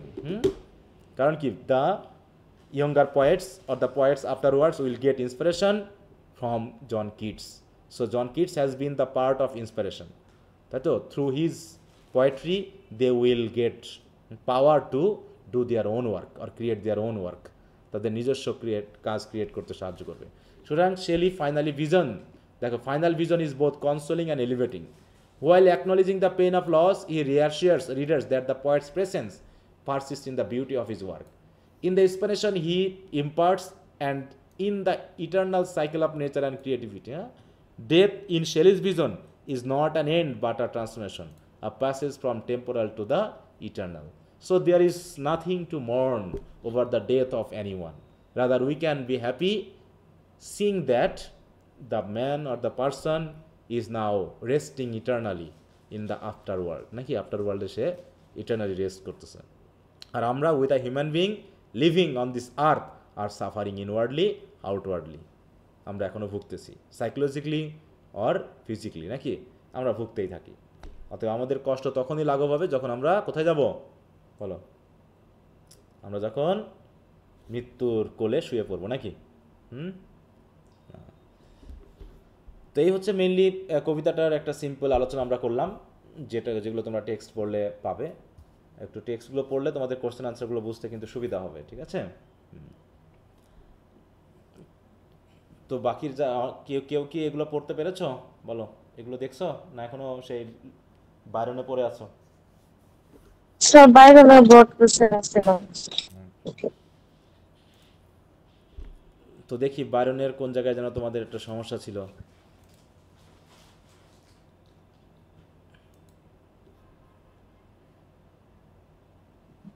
কোন কবিতার সমস্যা? কোনটাতে? প্রথমটাতে? স্যার প্রথমটার একটু নিচে যান স্যার। স্যার যে হি কন্টিনিউয়াস মানে দ্বিতীয় লাইন থেকে স্যার। কোথায়? এই পেজে আমার এই যে এটা যেটাতে আছো? না স্যার, উপরেরটা স্যার, প্রথম পেজে স্যার। প্রথম পেজে, হ্যাঁ sir. The he continues to captivate reader, মানে এখান থেকে 2-3 লাইন একটু প্রবলেম, আর কিছু না। He continues to captivate readers with passionate and controversial works and his highest achievement Don Juan. তাহলে শেলি কি করতে পারছে? রিডারদেরকে আকর্ষণ করতে পেরেছে কি দিয়ে? With his passionate and controversial work. অধিকাংশ ক্ষেত্রে আবেগী এবং বিতর্কিত কাজের মাধ্যমে বা লেখার মাধ্যমে সে রিডারদেরকে কি করতে পেরেছে? আকর্ষণ করতে পেরেছে। কোন জিনিসটা মানুষ বেশি আকর্ষিত হয় বলো তো? যেটা আমাদের কাছে ভাইরাল হয় কোনটা? যেটা বিতর্কিত বিষয়টা ভাইরাল হয়নি বেশি, না বলো তো? জি স্যার। মানে ভালো জিনিস ভাইরাল হয় না, ভাইরাল হয় কোন জিনিসটা? কন্ট্রোভার্সাল ওয়ার্কগুলো। তো এই যে ডন জোয়ান যেটা লেখা হয়েছে, এটা অনেকের ক্ষেত্রে আমরা একটু হয়তো গল্পটা বললে তারা খারাপভাবে নেবে আগেই। এই খারাপভাবে নেওয়াটাই মানুষ একটু আকর্ষিত হবে। হ্যাঁ, দেখি তো তাহলে কি বলা হয়েছে এখানে। হ্যাঁ, তা বলছে অ্যান্ড হিজ হাইয়েস্ট অ্যাচিভমেন্ট। আর এই যতগুলো কন্ট্রোভার্সাল ওয়ার্ক তার আছে, প্যাশনেট ওয়ার্ক আছে, যেগুলো রিডারদেরকে ক্যাটিভেট করে, তার মধ্যে সবচেয়ে হাইয়েস্ট অ্যাচিভমেন্ট হচ্ছে এই যে ডন জোয়ান, যেটা begins as a romance but ends as a satire. যেটা রোমান্স দিয়ে শুরু হয়েছে। কার কার রোমান্স বলো? ডনা জুলিয়া, ডন ওয়ান, তারপর হচ্ছে ডনা ইনেজ, ডন আলফোনসো। হ্যাঁ, মেইনলি ওদের তোটা তুলে ধরা হয়নি, মেইনলি ডন জোয়ান এবং জুলিয়াটাই মেইনলি তুলে ধরা হয়েছে। ওগুলো তো আন্ডারলাইং এ আছে, তাই না? আলফোনসো কার সাথে প্রেম করতেছে ওটা আসেনি এখানে। আমরা বুঝতে পারছি হ্যাঁ যে আলফোনসো এবং ডোনা ইনেজের মধ্যে একটা রিলেশনশিপ আছে, but we don't feel that part. Writer didn't write anything about them. কোনো কিছু লেখেনি, তাই না? লিখছে কি যেখানে ডন জোয়ান এবং ইয়াদের বসে বসে গল্প করা, হ্যাঁ, তারপরে ফিল করা একজন আরেকজনকে যেভাবে তুলে ধরা হয়েছে, অন্যগুলোকে কীভাবে তুলে ধরা হয়নি। বরং ডোনা ইনেজের ওই তার সন্তানের প্রতি যে একটা আগ্রহ এবং তাকে মানে খুবই সতর্কতার সহিত স্ট্রিক্টলি এভরিথিং মেনটেন করে যে তার শিক্ষা ব্যবস্থাকে, সেটার ক্ষেত্রে বলা হয়েছে। কিন্তু সে যে আলফোনসোর সাথে প্রেম করতেছে ওইরকম কিছু বলা হয়নি। বলা হয়েছে? বলো। স্যার এমন হিসেবে দেয়া হয়েছে। তাই বলছে the poem is full of satiric and comic element through which he has severely satirized the social codes and religious norms of moral education, heroes and heroism, love and marriage, এগুলোকে তিনি তুলে ধরেছেন। হ্যাঁ, অতএব এখানে স্যাটিরিক অ্যান্ড কমিক এলিমেন্ট আছে প্রচুর, যেগুলোর মাধ্যম দিয়ে তিনি সামাজিক যে প্রথা, বলো হ্যাঁ কি বুঝতে পেরেছো না কি বললা বুঝি না? ছিল স্যার, বেশি না স্যার, এই দুইটা লাইনই স্যার। তো হ্যাঁ, ওটা হচ্ছে ইন্ট্রোডাক্টরি লাইন, যেখানে তার সবগুলো ওয়ার্কের সাথে ডন জুয়ানকে একটু আগে প্রথমে মিলিয়ে নেওয়া হয়েছে, তারপরে ডন জুয়ান নিয়ে কথা শুরু হয়েছে। ঠিক আছে, হ্যাঁ স্যার, আচ্ছা থ্যাংক ইউ। ওকে, তারপরে আর যেটা হচ্ছে ওই যে বায়োনিক হিরো যে ক্যারেক্টারিস্টিক গুলো আছে ওটা একটু শুধু একটু হাইলাইট পয়েন্ট করে একটু বলে দেন। হাইলাইট পয়েন্টগুলো কি কি বলো, তুমি বলো, এখানে পড়ো। প্রথমটা কি বায়োনিক হিরোর প্রথম পয়েন্টটা কি বলো? তারা সবসময় সামাজিক চলমান যে নিয়ম কানুনগুলো আছে তার বিরুদ্ধে যায় তারা, তাই নেই কি বলো? জি স্যার। হ্যাঁ, তাই বলছে কি যে বায়োনিক হিরোর প্রথম বৈশিষ্ট্য হলো কি যে who stands in opposition to establish social conventions and norms. তারা ট্রেডিশনাল হিরোর মতো না, তারা একটু আনকমন হিরো। কবি আনকমন হিরো ব্যবহার করেছেন, তাই না? কারণ তারা সবসময় কি করছে যে he often rejects or disdain social expectation, তাই তো? সমাজ যা চায় তারা সেটা করে না, সামাজিক যে নিয়ম কানুন মোরাল কোড রিলিজিয়াস বিলিফ আছে এগুলো তারা মেনটেন করে না। তাই বলছে his difference can extend to disdain for laws moral codes and religious beliefs. এটা হচ্ছে প্রধান বৈশিষ্ট্য। পরবর্তী বৈশিষ্ট্য হচ্ছে তারা সবসময় চুপচাপ হয়, মেলানকলিক হয়, because they are always feeling sadness, not being able to fully enjoy, ঠিক আছে তো, হোয়াট দে ওয়ান্ট। তারা সবসময় যেটা চায় সেটা এনজয় করতে পারে না, because they are being barred with the established laws আর রুলস আর কোড। তারা সেগুলোর বিরুদ্ধে সংগ্রাম করে, বিরুদ্ধে গিয়ে তারা কোনো কিছু এনজয় করতে চায়। এই কারণে দে আর যেমন হচ্ছে ডন জুয়ান, তাই না? আমরা তাকে দেখলাম কি যখন সে 16 বছর হয়ে গেল তখন সে কোনো কিছু ফিল করছে, কোনো কিছু বুঝতে পারছে না কিন্তু যে কেন এমনটা হচ্ছে, ঠিক আছে তো? তার মানে কি সবসময় সে কি করছে, বনে বাজারে একা কি ঘুরে বেড়াচ্ছে, এরকম আছে না বিষয়টা? আস্তে আস্তে সে ফিল করতে পারছে যে কিছু একটা হচ্ছে, কিন্তু সেটা যে কি হচ্ছে সেটা সে বুঝতে পারছে না। মানে ইন্টারনাল স্ট্রাগলের সাথে তারা ভুগতেছে। আর এটাই হচ্ছে মানে এই বায়োনিক হিরোর একটা বৈশিষ্ট্য, যে দে আর অলওয়েজ, দেখো হ্যাঁ, in his deep sense of melancholy and brooding nature. কারণটা কি? কারণটা হচ্ছে যে তারা ইটার্নাল মানে কি টার্মোয়েলে ভোগে। বলছে কি দেখো, হ্যাঁ, ইন্টারনাল স্ট্রাগল ভোগে, হ্যাঁ, বলছে often burden by traumatic past or sense of guilt, he is haunted by unresolved conflicts and regrets, যেটা আমরা পরবর্তীতে দেখলাম। এছাড়া হচ্ছে কি তারা একটু অ্যারোগেন্ট এবং মানে প্রাউড হয়, তারা একটু অ্যারোগেন্ট এবং প্রাউড হয়, তারা মনে করে তারাই ঠিক। যেমন আমরা ডন জুয়ানকে কি অ্যারোগেন্ট হিসেবে পাইছিলাম না, যে কবি যখন তার বাসায় গিয়েছিল তখন এক বালতি পানি কার মাথার উপর ঢেলছিল? কে ঢেলছিল বলো? ডন ওয়ান ঢালছিল স্যার। হ্যাঁ, ডন জুয়ান কার উপর ঢেলছিল? স্পিকারের মাথার উপরে।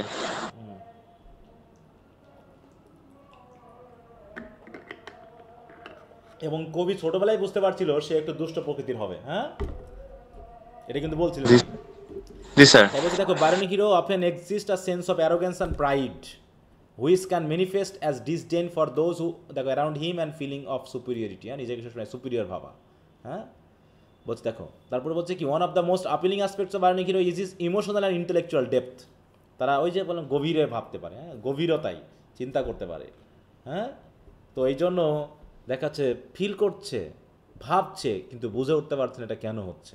হ্যাঁ, কারণ এগুলোর বিষয়গুলোকে প্রকাশ করার ক্ষমতা তাদের থাকে না। হ্যাঁ, তাই বলছে দেখো যে one of the most appealing aspects of bionic hero is emotional and intellectual depth.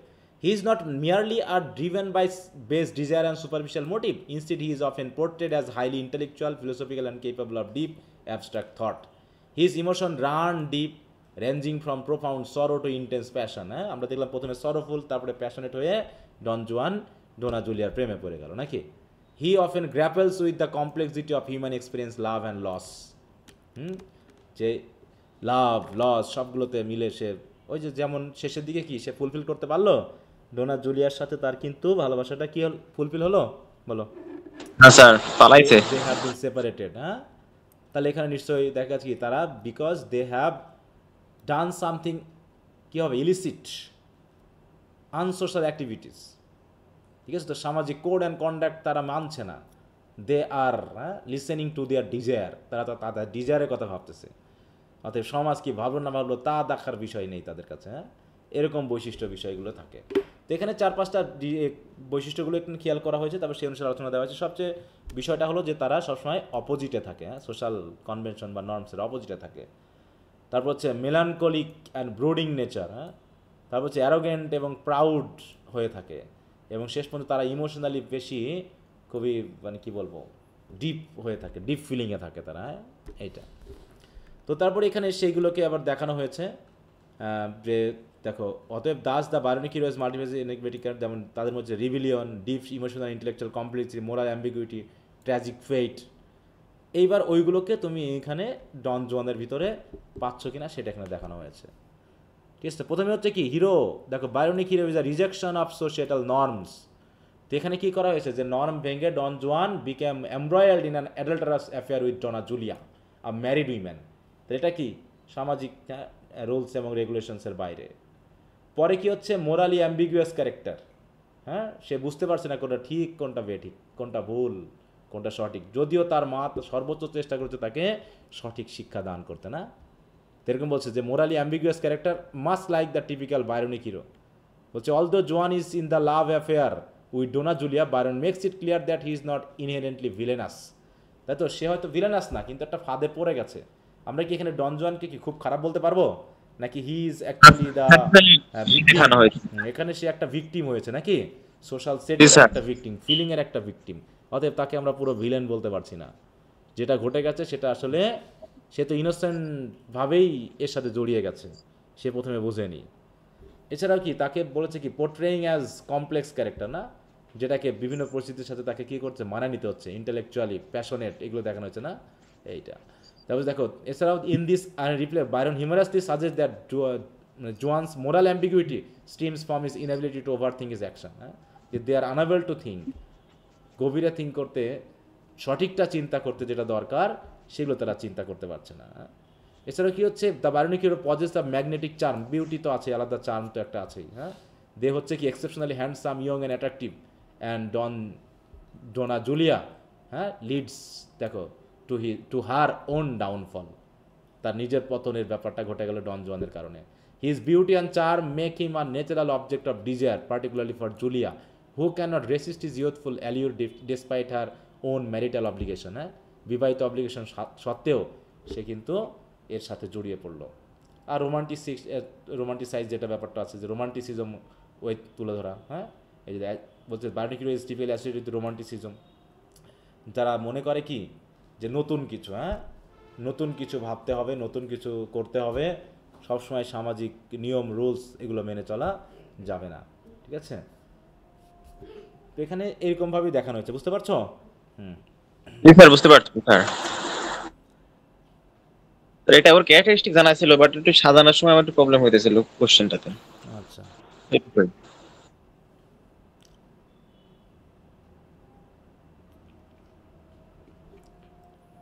আচ্ছা, তো এমনিতে সবার পড়াশোনা হচ্ছে তো নাকি? জি স্যার।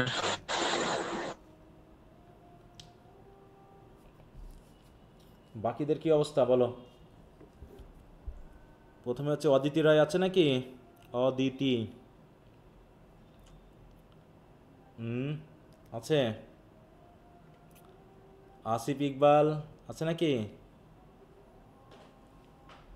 কেউ তো কথা বলে না, তার মানে কি লাইনে থেকে ঘুমাতে গেছো? জি। আচ্ছা, তোমার পড়াশোনা কি হচ্ছে? জি স্যার। স্যার চলছে। আচ্ছা, একটু ভালো করে চালাও, সময় আস্তে আস্তে এগিয়ে আসছে। তোমাদের ফর্ম ফিল আপ কি শুরু হয়েছে? স্যার আমার শেলি নিয়ে একটা কোয়েশ্চেন ছিল। হ্যাঁ বলো, কি কোশ্চেন?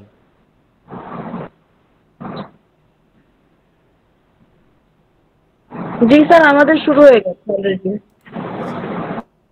কি সমস্যা ছিল বলো? স্যার শেলি নিয়ে একটা কোয়েশ্চেন ছিল, এই যে অ্যাডোনিয়াস অ্যাজ আ প্যাস্টোরাল এলিজি, এটা যদি একটু পড়া দিতেন ভালো হতো, কিছু কিছু জায়গায় একটু ঝামেলা হচ্ছে। পাস্টোরাল এলিজি মানে কি জানা আছে?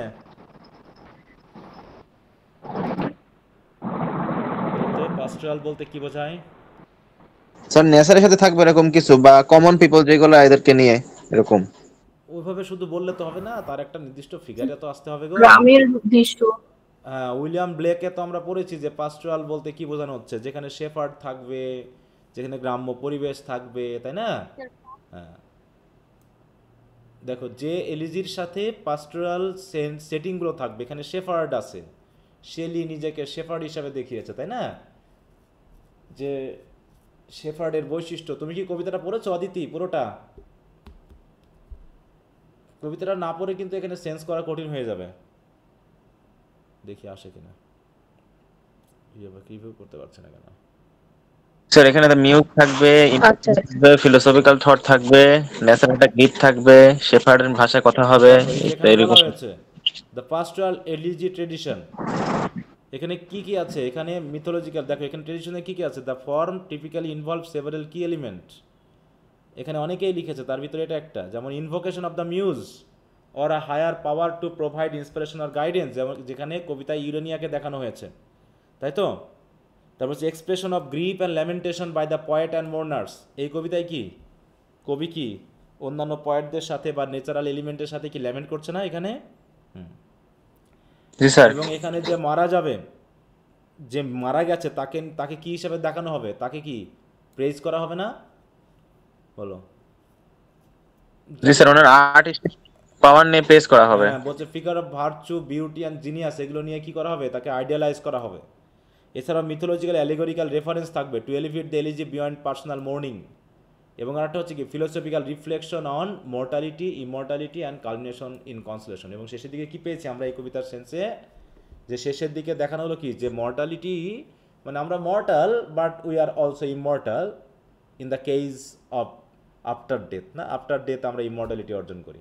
এখানে সেই বিষয়গুলো কিন্তু এখানে দেখানো হয়েছে এই কবিতাতে। এখানে মিউজ বা হায়ার পাওয়ার আসে, যেটা হচ্ছে ইউরেনিয়া। এখানে দুঃখ প্রকাশ করা হয়েছে জন কিটসের মৃত্যুতে, ঠিক আছে? এবং জন কিটসকে একদম হাইলি একটা ফিগার হিসেবে তুলে ধরা হয়েছে, যাকে নিয়ে সবাই শোক করছে, তাকে একটা পটেনশিয়াল লস হিসেবে দেখা হচ্ছে। এছাড়া মিথোলজিক্যাল বা অ্যালিগরিক্যাল রেফারেন্স তো আছে, কবিতাটা নিজে একটা রেফারেন্স, কারণ কবিতাটা নেওয়া হয়েছে অ্যাডোনিস নামে, তাই তো, এক মিথোলজিক্যাল স্টোরি থেকে। আর ফিলোসফিক্যাল ব্যাপারগুলো তো আছেই। হ্যাঁ, তো এখানে মিল্টনের এরকম, Milton Lycidas is a landmark in English poetic, ওখান থেকেই Shelley draw inspiration from Milton while extending the form to reflect the romantic emphasis on personal emotion, imaginative vision এবং transcendent role of the poet। তাহলে প্রথমে হচ্ছে কি, তাহলে প্রথম বৈশিষ্ট্য কি? ইনভোকেশন। তাহলে এখানে দেখানো হয়েছে ইনভোকেশন করা হয়েছে। ইনভোকেশন মানে বুঝো তো? বলো। মানে কাউকে কি করে? ডাকা। বিশেষ করে গড গডেসদেরকে ডাকাকে বলা হয় কি? ইনভোকেশন। যেটা আমরা ইডিপাস পড়েছিলাম না? ইডিপাস পড়েছিলাম, বলো। বলেছিল স্যার ওখানে কি ইনভোকেশন আছে না? বলো। কোরাসরা ইনভোকেট করছে না বিভিন্ন দেবদেবীকে, অ্যাপোলোকে, আর্টেমিসকে, করছিল না? জি স্যার। হ্যাঁ, তো ওরকম ইনভোকেশন মানে হচ্ছে গড গডেসদেরকে অ্যাড্রেস করা, করে তাদেরকে কিছু বলা, বিশেষ করে পয়েটিক ইন্সপিরেশন হিসাবে ইনভোকেট করাকে বোঝায়। তারপরে Adonais open with the solemn invocation, a hallmark of pastoral elegy. Shelley addresses the mourners, calling them to lament Kit's death and recognize the significance of the loss. This invocation not only establishes the elegiac tone but also situates Kit's death within a universal and cosmic context.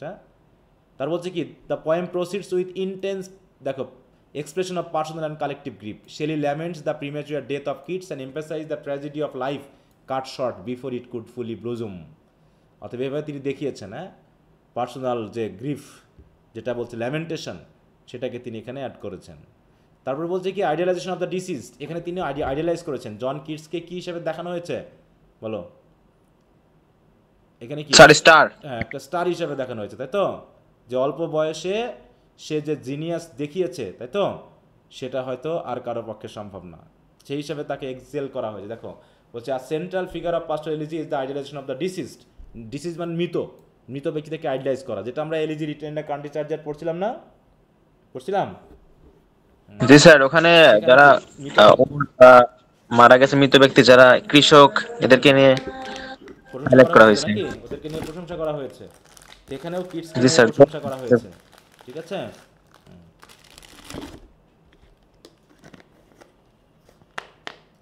তারপরে কি sir করা আমাকে হয়েছে? একটা প্রশ্ন একটু পড়াই দিবেন।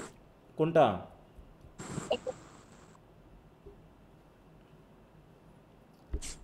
স্যার ওই যে why does Shelley forbid men to mourn for Adonais, আমি পড়ছি এটা, কিন্তু আপনি পড়াই দিলে মনে থাকে এই জন্য বলছি। তাহলে তো আমাকে সব প্রশ্নে পড়া দিতে হবে নাকি? স্যার না, এই একটা একটু পড়াই দেন। তা কেন নিষেধ করেছে? এটা কি খুব কঠিন বুঝাই লাগতেছে? বললেই হবে। তোমরা কি কবিতাটা পড়েছো? আমি যে পড়াই দিয়েছি কবিতাটা পড়ছো? হ্যাঁ স্যার পড়ছি। পড়লে তো সিম্পল হিসাবগুলো। আচ্ছা, মিথোলজিক্যাল অ্যালেগরিক্যাল ইমেজারি, তোমরা দয়া করে কেউ যেন টেক্সটটা না পড়ে এই প্রশ্ন পড়ো না। যদি টেক্সট পড়ার ইচ্ছা না থাকে তাহলে আমার এই প্রশ্ন পড়ো না, তোমরা গাইড থেকে প্রশ্ন উত্তর পড়বা, ঠিক আছে? কেউ যদি টেক্সট না পড়তে চায় তাহলে গাইড থেকে যেন প্রশ্ন উত্তর পড়বা, তোমার রেজাল্ট যাহাই হোক গা। তোমরা ভালো রেজাল্ট চাইবা কিন্তু কষ্ট করতে চাইবা না, এ ধান্দা করো না। যারা টেক্সট পড়তে চাও না তারা গাইড থেকে উত্তর পড়বা, ঠিক আছে? আমার এই শিট বাদ দিবা, তাদের জন্য দরকার নেই।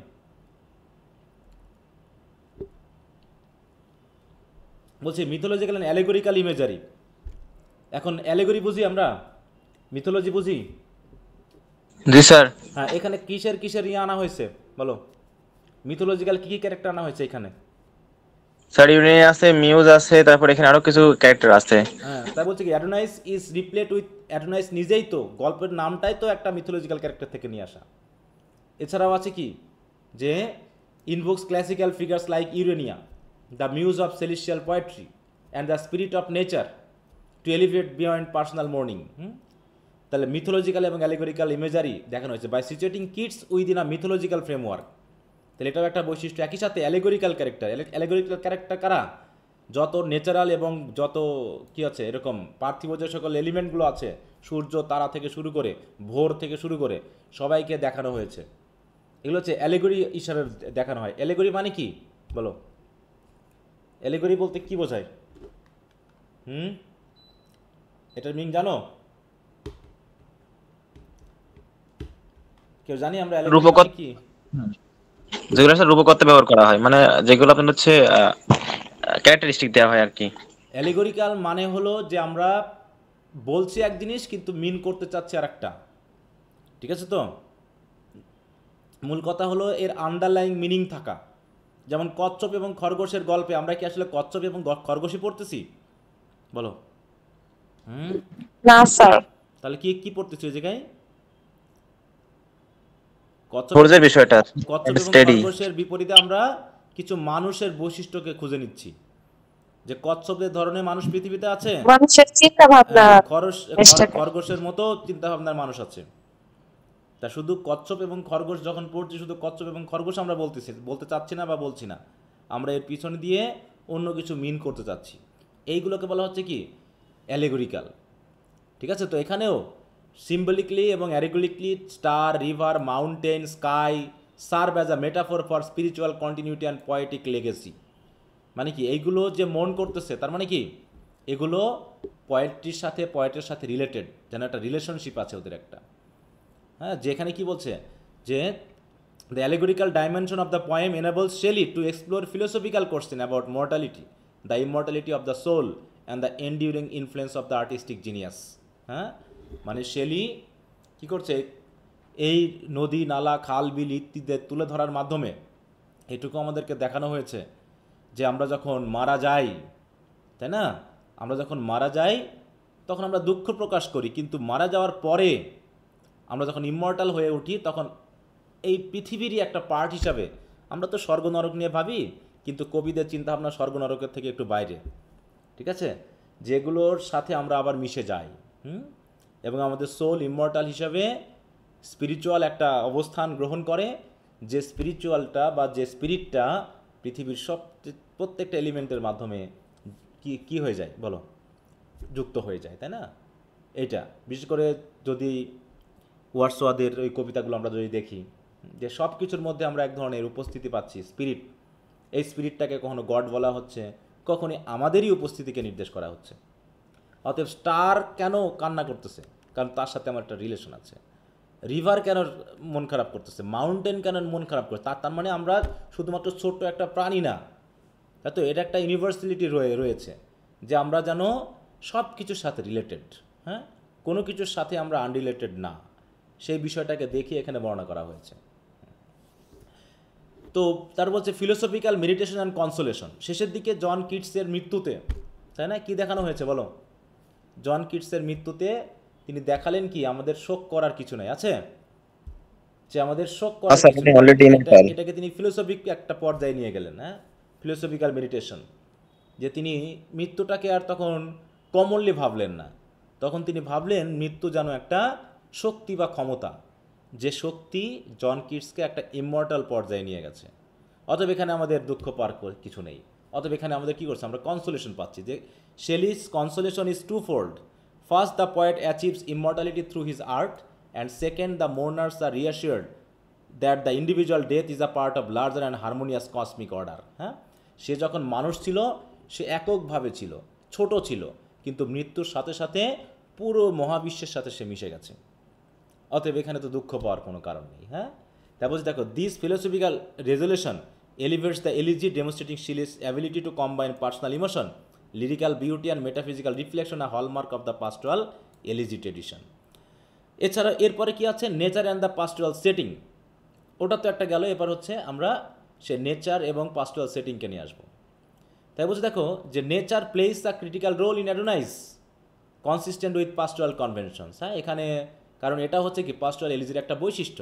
In traditional pastoral elegy the natural landscape is both a setting and a participating mourning.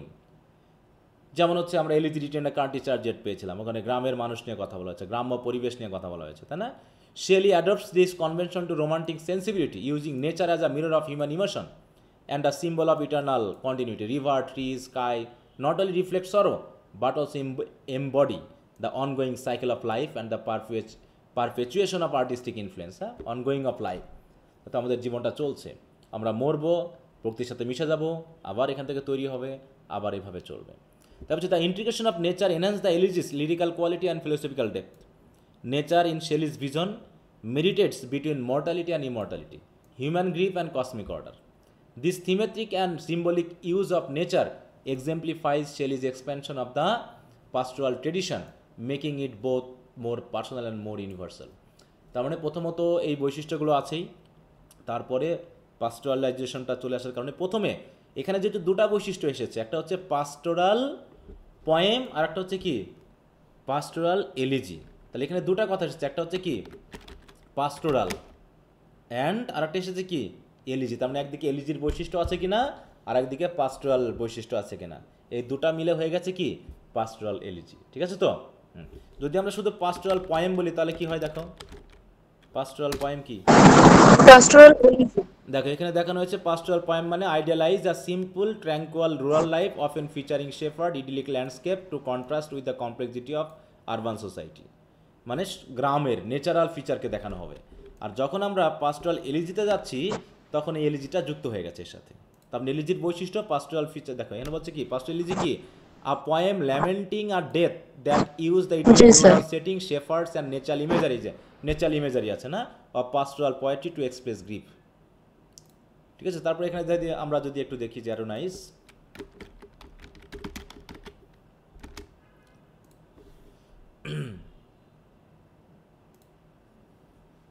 দেখো এখানে দেখানো হয়েছে তাই না, Adonais is a significant example of pastoral elegy written by Shelley. এটা employs establish commission of the form, প্রথমে এলিজির ফর্মগুলো কী কী, তারপরে পাস্টোরাল ফর্মগুলো কী, such as the depiction of rural landscape and the procession of shepherd like mourners while drawing on classical mythology তো আছে। এরপর রয়েছে কি দ্য পোয়েম প্রোগ্রেসেস ফ্রম দেখো deep grief toward a philosophical acceptance and celebration of kids এন্ডিউরিং spirit and poetic legacy, যেটা আমরা elegy written country charge যেটা পেয়েছিলাম, যে গ্রামের পিপলদেরকে কী করা হচ্ছে, প্রশংসা করা হচ্ছে, হ্যাঁ, তাদেরকে গ্লোরিফাই করা হয়েছে। তাহলে mourning as a deceased poet, pastoral convention, classical allusion, হ্যাঁ দেখো প্রোগ্রেশন অফ গ্রিফ, তারপর অ্যাডাপ্টেশন টু ফর্ম, এখানে তো ফর্মটা আমরা পরে দেখিয়েছি যে কোন ফর্মে এটা লেখা, হ্যাঁ দেখো স্ট্রাকচার অ্যান্ড স্টাইলিস্টিক ফিচার, এটা হচ্ছে innovation with the pastoral elegy tradition. অতএব মূল কথা হলো এটা একটা ভালো ধরনের পাস্টোরাল ট্রেডিশনে লেখা। হ্যাঁ, তাহলে while adhere to convention of pastoral elegy, এটা হচ্ছে মোটামুটি অন্যদের থেকে একটু ডিফারেন্ট। মানে ব্যাপারটা এরকম যে প্রত্যেকেই তার নিজস্বতা দিয়ে নতুন নতুন বৈশিষ্ট্যকে তৈরি করে। তো এখানে বলা হচ্ছে মূল কথা হলো Shelley universalize personal grief through mythological natural and cosmic imagery, transforming Keats death into a meditation on the human condition, the fragility of genius and the performance of art. In doing so, Adonais elevate the pastoral elegy from a literary convention to a profound philosophical aesthetic exploration. তাহলে শুধু যে একটা pastoral elegy বলে একটা poem তা না, এটাকে তিনি একটা ফিলোসফিক্যাল পর্যায়ে নিয়ে গেছেন, বিশেষ করে শেষের যে লাইনগুলো আছে সেই দিক থেকে, ঠিক আছে।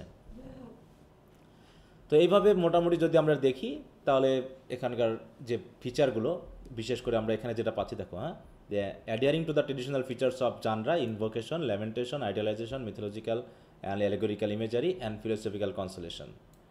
এছাড়াও Shelley's romantic sensibility, however expand from pastoral form, identifies the personal dimension of grief, integrating visionary imagination and exploring the transcendence of artistic genius.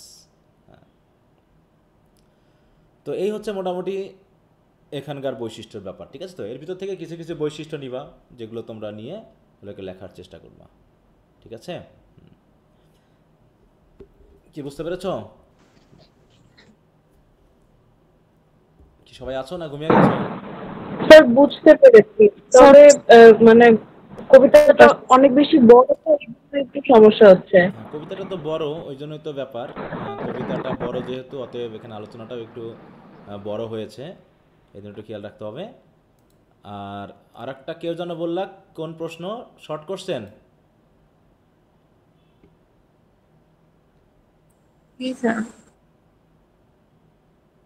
Forbid, তাই তো, কেন নিষেধ করেছে?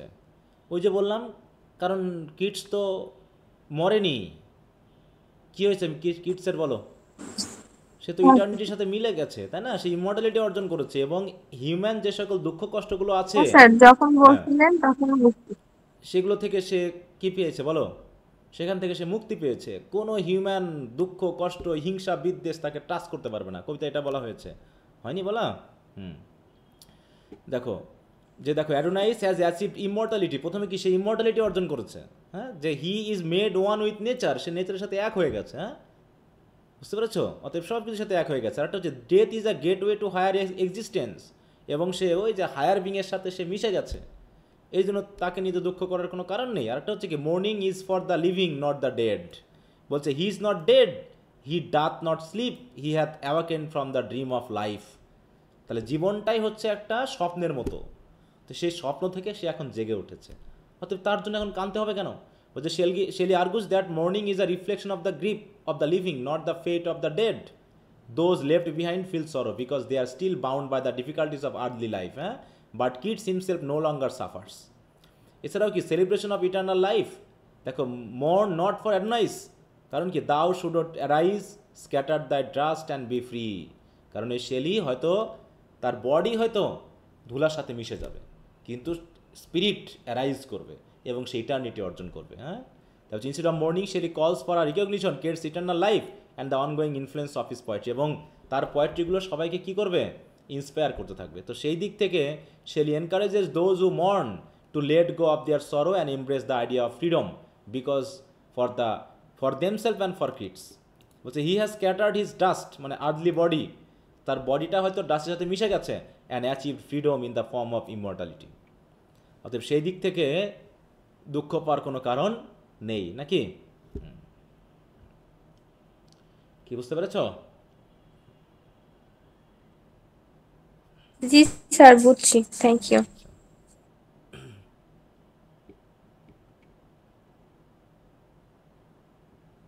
দেখো বলছে কি, দেখো those who mourn are projecting their own sadness, Keats has transcendent death and entered a higher state of existence where grief and pain no longer apply, হ্যাঁ, যেখানে তার দুঃখ কষ্ট কোনো কিছু থাকবে না। To mourn him would be to misunderstand his new exalted condition, হ্যাঁ, তার এই কন্ডিশন তাকে মিসআন্ডারস্ট্যান্ড করা হবে। অতএব কারণ মৃত্যুতে দুঃখ করার কোনো কারণ নেই, এটা বলা হয়েছে। আচ্ছা, তো যাই হোক, তোমরা হয়তো এখন অনেকে পড়নি, তো সব পড়ে নিবা ভালো করে। আজকে কি বার? তোমাদের পরীক্ষাটা বলছিলাম যে 15 তারিখে নিব, তার থেকে আরও 2-1 দিন সময় দিবে বলছিলাম, তাই না? তাহলে তোমাদের পরবর্তী স্যার, 2 দিন। ক্লাসটা আমি রবিবারে নিব, ঠিক আছে? তার মানে এই যে 12, 13, 14 3 দিন সময় পাবা আরও পড়ার জন্য। এই 3 দিনে তোমরা বাকি কবিতাটা সহ যেগুলো আছে ধীরে সুস্থেগুলো পড়তে থাকো। এবং তোমাদের পরীক্ষাটা নিব হচ্ছে মনে করো যে 17 তারিখে, হ্যাঁ 2 দিন বাড়াই দিলাম। তোমাদের পরীক্ষাটা 17 তারিখে নিব, ঠিক আছে? জি আর স্যার। নেক্সট ক্লাসটা নিব আচ্ছা স্যার। রবিবারে। তাহলে বাকি জন কিটসের যে কবিতাগুলো আছে সেগুলোকে একটু ভালো করে দেখবা, তার প্রশ্নগুলো পড়বা। কোনো সমস্যা থাকলে আমরা রবিবারে আলোচনা করব। আচ্ছা, তো ঠিক আছে, তাহলে আজকে এ পর্যন্ত। সবাই ভালো থাকো। ওকে, গুড নাইট।